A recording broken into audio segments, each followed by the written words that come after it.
यहाँ की जनता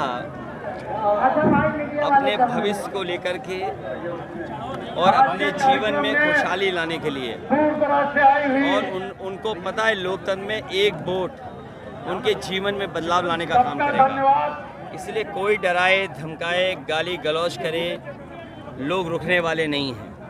पहले भी इन्होंने कई बार प्रयास किया इस तरह का, लेकिन इस बार ये जनता का चुनाव बन गया है। हम राजीव राय जी पार्टी को जनता ने पीछे छोड़ दिया है। जनता ने खुद अपने हाथ में चुनाव ले लिया है।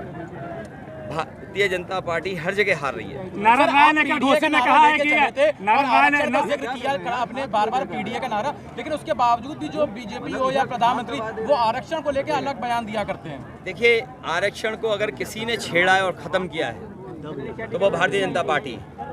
उन्होंने पिछड़ों का, दलितों का, आदिवासियों का आरक्षण छीन लिया।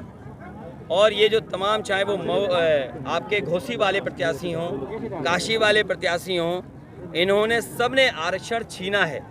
बीजेपी के जितने प्रत्याशी हैं जो पहले मेरिट में, जर्नल में पिछड़े, दलित और आदिवासी के बच्चे आ जाते थे, इन्होंने अपने सेक्शन में उनको रोक करके इन्होंने सही मायने में पिछड़े, दलित और आदिवासियों के आरक्षण के साथ खिलवाड़ किया। कल नारायण राय ने घोसी में कहा है कि गाजीपुर, मऊ और बलिया तीनों सीटों पे 3 दिनों में समाजवादी पार्टी की 13 ही कर दूंगा। क्या कहेंगे उनके इस बयान को लेकर? 13 दिन बाद होती है। कहें समय बहुत कम ना 13 दिन बाद होती है। जिस दिन स्टेटमेंट दिया है उसके 13 दिन बाद देखना किसकी 13वीं होती है।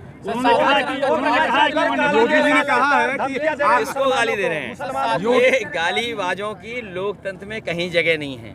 जनता अपना वोट अपने विवेक से, अपनी समझ से डालेगा। और ये गालीबाज लोग, ये दल बदलू लोग, स्वार्थी लोग, धोखेबाज लोग, इनका कोई चरित्र नहीं है। इनका चरित्र केवल स्वार्थ है।